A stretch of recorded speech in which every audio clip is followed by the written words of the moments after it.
Alasan masuk akal Shin Tae-yong tetap panggil Martin Paes di ASEAN Cup 2024. Kiper Timnas Indonesia, Martin Paes tersedia untuk bisa main di ASEAN Cup 2024. Berikut alasan masuk akal yang bisa bikin Shin Tae-yong bisa memanggilnya. Martin Paes telah menganggur usai FC Dallas menutup musim 2024 per 20 Oktober kemarin. FC Dallas mengakhiri musim dengan finish di peringkat ke-11 klasemen Western Conference Major League Soccer 2024.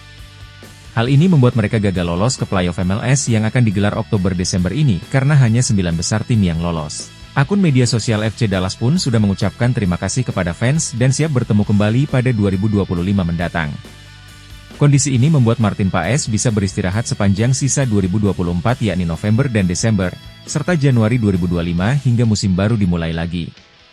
Tentu ini kabar bagus buat pasukan Shin Tae-yong karena kita masih memiliki 2 laga kualifikasi Piala Dunia 2026 di SUGBK pada November yakni lawan Jepang dan Arab Saudi.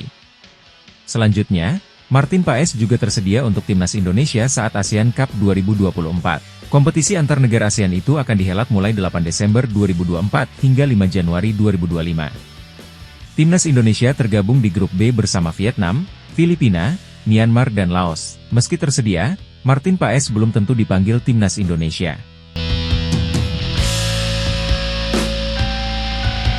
Ketua Umum PSSI, Erick Thohir sebelumnya mengindikasikan akan menurunkan Timnas U22 Indonesia untuk mengarungi ASEAN Cup 2024.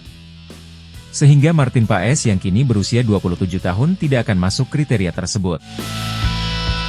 Shin Tae-yong juga belum akan fokus memikirkan ASEAN Cup 2024, karena lebih memilih konsentrasi membawa Timnas Indonesia melalui putaran ketiga kualifikasi Piala Dunia 2026.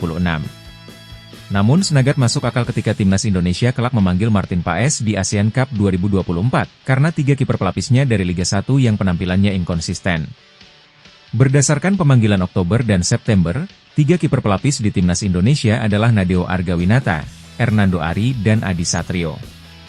Nadeo yang jadi kiper utama Borneo FC, sempat melakukan blunder pada pekan keempat Liga 1 hingga mendapat kartu merah. Hingga pekan ke-8 kemarin, Nadeo juga sudah kebobolan 4 gol dari 6 laga yang sudah dijalani. Kiper pelapis lainnya, Adi Satrio saat membela PSIS Semarang menjamu Persija Jakarta juga melakukan blunder. Saat coba menyapu bola di lini pertahanan, ia malah melakukan pelanggaran kepada Gustavo Almeida hingga membuat wasit mengusirnya.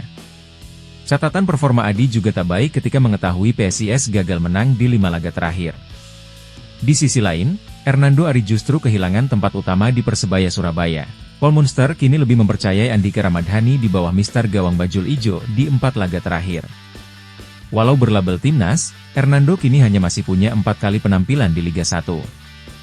Berdasarkan alasan-alasan di atas, masuk akal jika Martin Paes masih akan jadi penjaga gawang Timnas Indonesia bahkan ketika di ASEAN Cup 2024.